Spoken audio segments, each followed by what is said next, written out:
We're going to make this lovely camisole with its darts and adjustable spaghetti straps. The version I'll show you includes a lingerie-style insert here.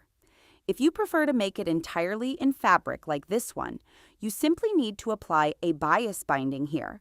As I'll show you, then on the wrong side, sew a small angled stitch like this to shape the point.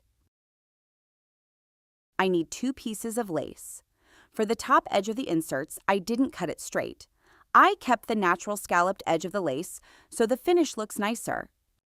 I need 1 back piece, 1 front piece. Then I marked the darts. You can simply draw them using a washable fabric pen or tailor's chalk. Elastic bias tape. It looks like this. It's stretchy, and we'll fold it in half along the center crease that's already there. And these are the strap findings you typically use for bras. To make the straps adjustable, you'll need 2 sliders and 2 rings.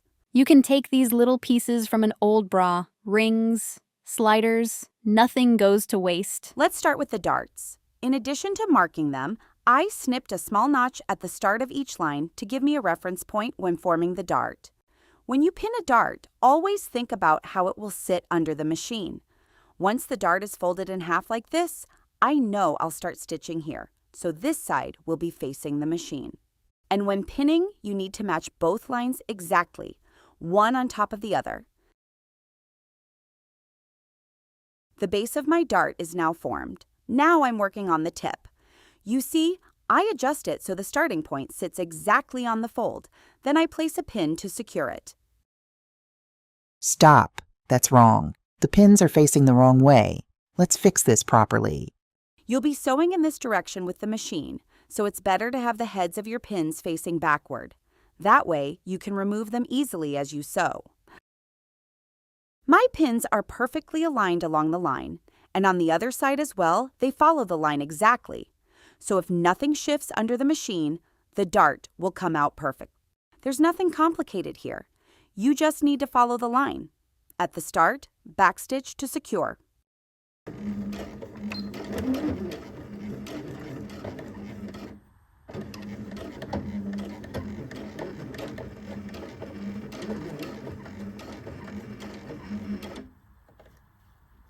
And off you go.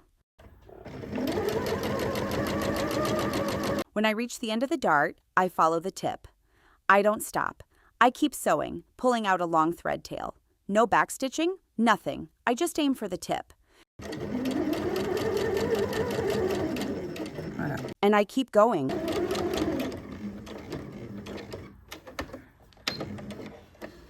I followed my line here, and on the other side, you can see I followed the line as well. Now I'm focusing on the threads I left at the tip of the dart. I separate them. The threads are all twisted? Just hang the garment by the threads and let it spin. They'll untangle on their own. No hassle. Now that I've separated them, I tie a double knot. Then I trim the threads, leaving a little tail. Now we're going to press the dart, lay it flat toward the bottom of the garment. This lines up perfectly with the edge. Just press it. That sets it permanently in place. For the lace insert, it's simple. We'll place right sides together. The right side of your lace is the one with texture or raised detail. We're going to serge this. Baste first at 5 millimeters, then serge at 7 millimeters. It's small and slippery, so this prevents shifting, especially at the join.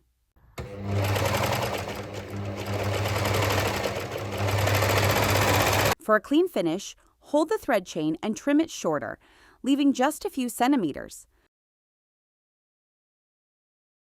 When you pull at the end, you'll see either 2 long threads or 2 short ones.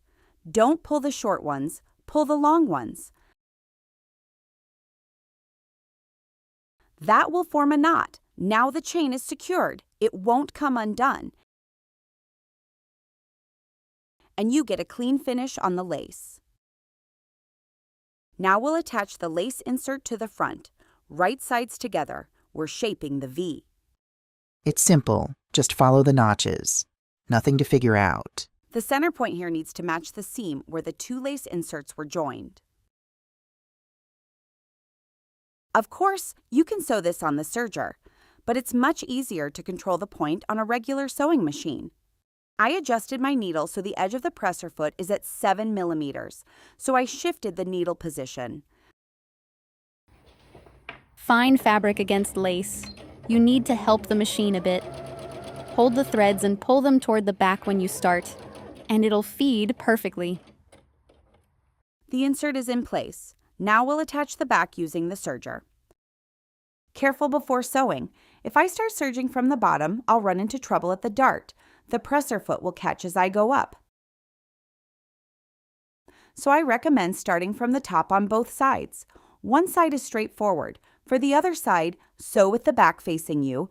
You won't see the dart, but since it's been pressed and pinned, it won't be a problem. Now we move on to the elastic bias. It will form the strap, the armhole, the back, the armhole, and the strap, all in one continuous piece. Don't cut your bias. Keep it as one long length. Start by measuring 40 centimeters.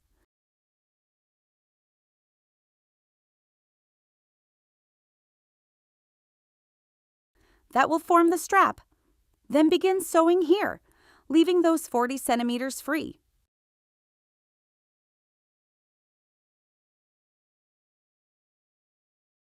But those 40 centimeters aren't folded yet, so we need to fold them. We'll do it directly at the machine. Sew a zigzag stitch all along, and as you go, enclose the fabric inside the elastic bias. Keep a steady tension. It will give you a clean finish. You'll form your straps without gathers and end up with a nicely fitted camisole. Before starting, place some tape along your presser foot. You can use magic tape you can write on or washi tape, anything you can mark. Position it where you can clearly see your fingers. In that area, draw one line, then another 1 centimeter below. I'm starting with the strap. At the very beginning of the bias, I fold it. Then I use a guide on my presser foot. I have a mark here that lines up with the edge of the bias. The zigzag stitch needs to stay within the bias. I pull my threads toward the back. That's important. It helps the machine start cleanly. Then I hold the bias closed to keep the stretch. I place my fingers at the first mark and pull until I reach the second.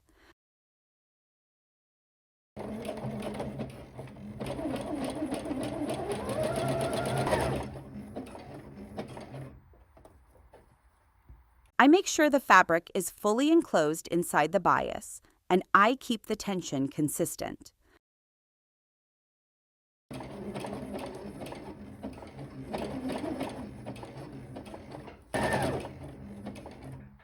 And I keep going like this. Feed the fabric into the bias, close it, apply tension, and move forward little by little.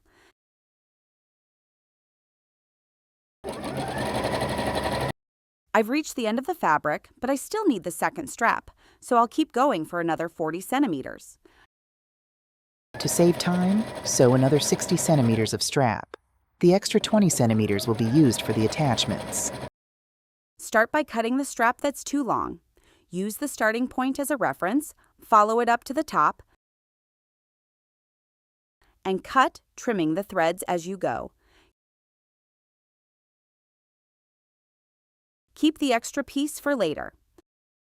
Here, I'm on the right side of my camisole, so the slider needs to show nicely on the outside. So I pass it through from the bottom, then back through from the top.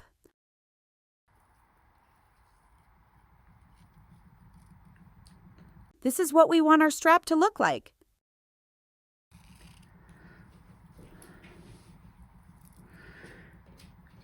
Then insert the ring.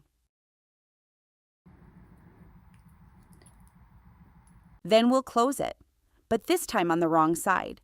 This is the right side, and this is the wrong side. So on the wrong side, I want the opposite. Go in from the outside here at the bottom and come out up here. This is the right side, and this is the wrong side. Inside this ring, I have a small tab. We're going to attach it on the wrong side. So here, just sew a small stitch on the machine to secure everything in place. We now have adjustable straps. You can adjust them either way. Now we'll attach them to the back of the camisole. Take the extra piece of bias we kept, cut it in half.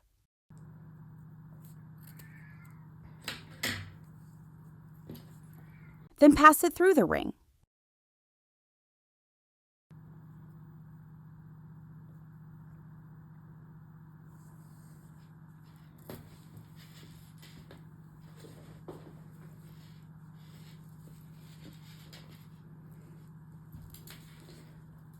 It will be attached at the back. Choose a placement about 11 centimeters from the side, here.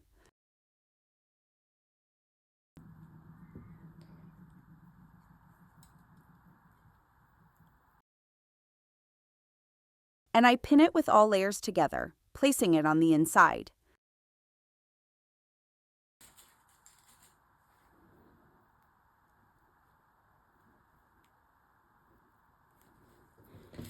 Then sew it in place. I suggest a small satin stitch here and another one here.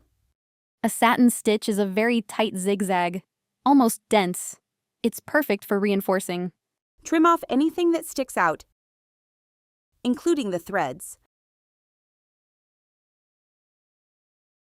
And your strap is finished. We have a very small hem, stitched with a fairly long stitch length, about 3.5. Because lycra or viscose jersey tends to tighten the fabric, even with higher tension. And that's it. Your camisole is finished.